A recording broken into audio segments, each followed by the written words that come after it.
Deadlocked at 3. Overtime, the NCHC Championship. Denver, Western Michigan. You're listening on Blaze Radio. We hope you're enjoying our coverage. We thank you for tuning in. Dylan Pescator, Eric List, and you taking you through this one. 9:50 left in overtime. Next goal wins. A neutral zone draw favoring the offensive zone of the Pioneers. They win it and throw it in. We'll see what they can do to go to work. Brown rimmed it around to the half wall in the corner. Couple players battling with it. Kreuzberg-Rosen tries to get it to come loose. Rimmed around here to the near side by Western Michigan. They're set to break it out. Kramer has it on his stick. Gets it over to Rosen. Kreisei's feed. Finds Hakkarainen. Hakkarainen thought about driving in. Pedals back in the O-zone. Throws on net. Doesn't reach. Hits the stick of Denver instead. 9:18 left here in overtime. Behind the net to Matt Davis. Western Michigan comes away with it. To the point, Drasner pinches in. He collects a hit to make a play and fires a shot that is swallowed up by Davis. And now it's at a time, Eric, where these two teams gave out so much of what they've had in terms of energy. And they played last night, don't forget that either, in very close games. It wasn't like they blew the other team out. It was close games down to the wire. It's a matter of who has anything left. And for Western, I think it actually helps them out because they truly roll 4 lines. So if you're just joining us, it's been a barn burner. We were scoreless through 1. Denver put up 3. Fisher, Polkamp, and Booyam. Salmonen made it 4-0 before that was waived for offsides. Third period was all Western Michigan. Sharp got it started to make it 3-1. Bump made it 3-2. And the captain, Tim Washi, made it 3-3. That's how we've gotten here as we're halfway through, over halfway through now in the overtime period. Shots on goal, 43-26 in favor of the Broncos. Denver works with it at neutral. Devine chips it in. A high shot from the point. A rebound try. Devine picks up the chance, and he can't get to capitalize on that. Carter King with a good first chance opportunity. Jack Devine tried to get the second, and he just missed it. Here comes Denver again with a little bit more speed in the offensive zone. Picked up by Devine. Devine shoots, turned away. His wrist shot was stopped by Slukinski. Devine, far side corner. Feels the pressure from Hakkarainen. Hakkarainen and Sharp pressuring Devine into the corner. It comes loose. Salmonen gives it back up to the point. Polkamp calls for it. Drops it down low. Back at the Polkamp. A one-timer doesn't reach the net. Salmonen picks it up behind the net. Near side. Loses it. Slukinski off the boards, but odd out. Kept in by Denver on the half wall far side. Western desperately trying to get out, and they do. Bump throws it down, and Davis comes out of his net to play it. 7:33 left here in overtime. So Western Michigan picks up in their own zone. Kreuzberg-Rosen rims it around. Up and off the glass at the red line. Chingothi batted it down with his hand. Davis comes out of his net to play it. Throws it down the length of the ice and icing the call. 11:17 left here in overtime. 3-3. Next goal wins. It just takes one. You just got to get there. It just takes one, Eric, but one is almost impossible to get against these two great defensive units for both of these teams. It's a slugfest right now to try to move the puck in any direction or get any sort of puck toward the net. Been a great game, very fun, and both teams now desperately probably wanting a break. The NCAA regionals start March 27th through the 30th, so they'll get Sunday off, they'll travel back, and imagine to be some tired skaters, some tired legs if they play 4 total periods, if it gets there. 7:04 left before we do. 3-3 the score. Denver trying to get out of their defensive zone. On the half wall, kept in. And it finally comes loose in front of the penalty boxes. Kreuzberg-Rosen picks it up. Off the stick of Michaels and into the netting. The funny thing is, Eric, is that you'd watch this game and it would be so intense if one of these teams wasn't going to make the NCAA tournament, right? What if you had a Sun Devil team or you had a North Dakota team where they had to win to go to the NCAA tournament? These two teams are playing next week. They're playing in that regional. It's a matter of where and it's a matter of what seed. It's just a matter of trophy, too. Denver trying to get the best seed possible. Western Michigan trying to get the best seed possible. Off the face-off, broken stick for Slukinski. He goes to the bench and gets a new twig. Pressed a little too hard on the face-off and snapped it right in half. Goes into the netting and out of play. The way they played. KJ Lewis shooting two. Eves the first one up. Twine. Beautiful. 47-43. Lewis 2 for 2, now 3 for 3. Trying to go 4 for 4 from the charity stripe. Throws the second one up. Clanks the rim but falls in. 47-44, ASU still leads. So on inbounds. Mason feels the press from Bryant. Double team, gets it off. Josan Sanon. His pass was intercepted. Here comes Arizona back the other way. Driving in, picking up his dribble was Lewis. Lewis tries to go up. He's fouled. Well, it's interesting that they pressed like that. That was a much different press than the Sun Devils put on the last time. That was much more of a trap. ASU was playing more of a zone.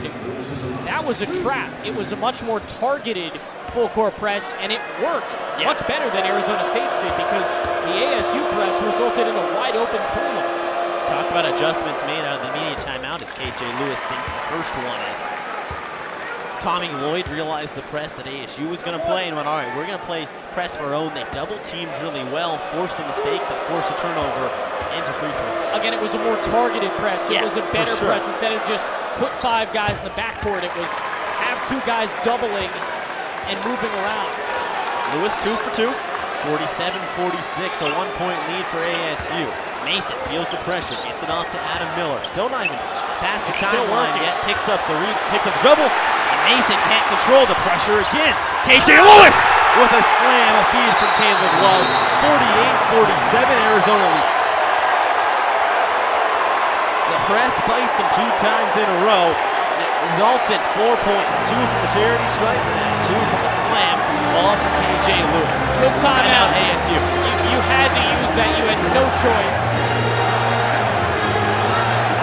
U of A fans chime in loud, and if you're Bobby Hurley, you got to burn that first time out. It's a 6-0 run over the past 30 seconds for the Wildcats, and Arizona hasn't matched ASU's speed to start. They've picked up now. They have, and they just forced 2 very good turnovers. You haven't put a press on all day. You do it twice, it works twice. Both teams with 2 timeouts remaining. ASU already in 3 fouls. They haven't got Arizona to foul once yet. We'll see what the backcourt press can do for the Sun Devils. Are they going to be bitten by it? Or can they find a way to overcome? And we have Miller's inbound baseline. That's the genius of Tommy Lloyd on display. It's why he's won 6 of 7 against ASU, including all 4 of them in this building. Mason draws contact with time to take it across. Or rather, it's 7 of 8, 4-0 in Tempe. His only loss was the buzzer beater game 2 years ago, the Miracle at McHale. That one sent ASU. Yep. They met that year for a 3rd time in the Pac-12 tournament as well. Alston Mason from the right wing side finds Sean Phillips Jr. who quickly gets it off to Josan Sanon. Back to Mason. Mason at the top. Has help off to his left and right. Finds Miller, right wing side. Miller pulls up for 2. 49-48. ASU goes back up by 1. The 6-0 run from Arizona is over. Caleb Love pulls up 3. Jumper. Banks it off the rim and it's in. 51-49, 14-45. Mason takes it back the other way at the pitchfork, slows things down. Arizona brought a lot of fans. They're all sitting behind the bench, and Tommy Lloyd pumping them up. Here comes Arizona. Driving was Bryant.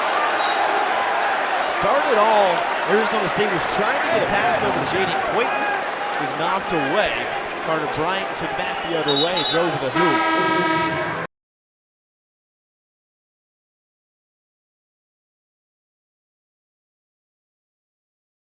Home half, 6th inning, ASU baseball here on Blaze Radio. Aiden O'Neill, Eric List with you. Peyton Hawkinson out there. He's through an inning and 2/3 work, 30 total pitches for the first time all night. He got ASU to go down scoreless. They went 1-2-3 an inning ago. Isaiah Jackson, the lefty, steps up in that 7-hole.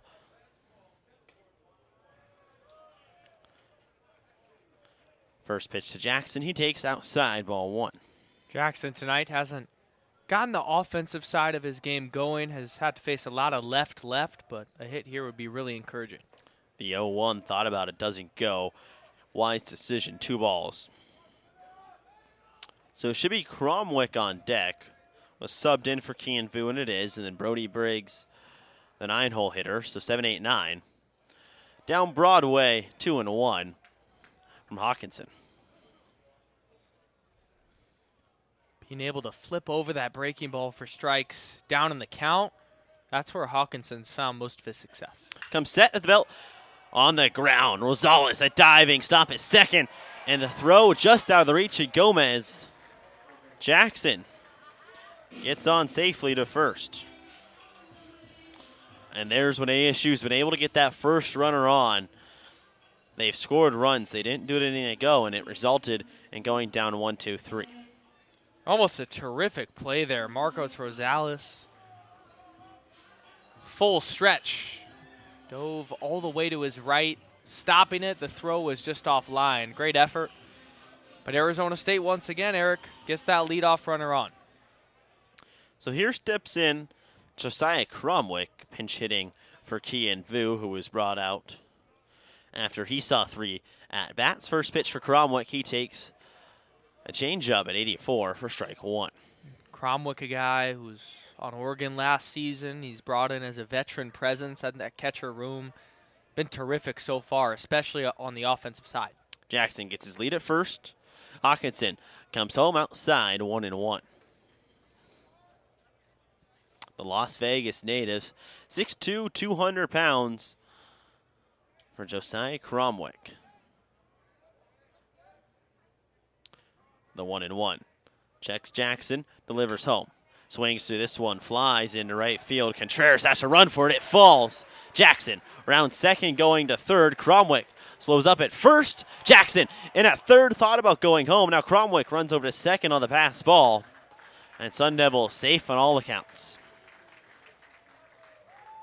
That was just a bloop single for Cromwick into right field, where Jackson, for the majority of that play, didn't realize that it was going to fall. He got a late jump, but his fast speed was able to make up for that.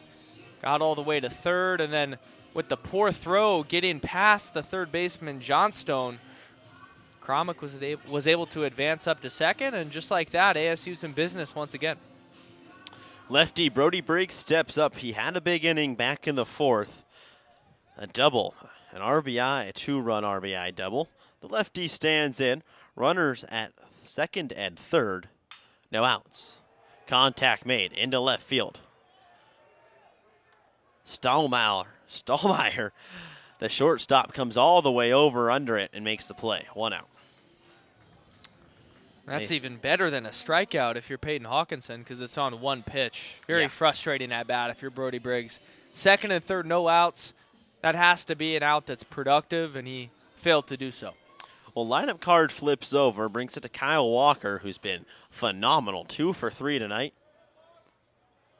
Earned a walk as well, but the only inning he didn't reach base was the 4th. See what you can do here with 1 out, 2 runners on. First pitch he sees. It's just the outside part of the zone, 0-1. Kyle Walker, smaller in stature, but if I were to describe him, he's super twitchy, speedy. One of my favorite players on this team just because he does it all. 5'9", 185, the 0-1 offering. Swings through this one, drives it into center field, but right into the glove of Kirchner. He makes under it and makes the play. Jackson takes the scores.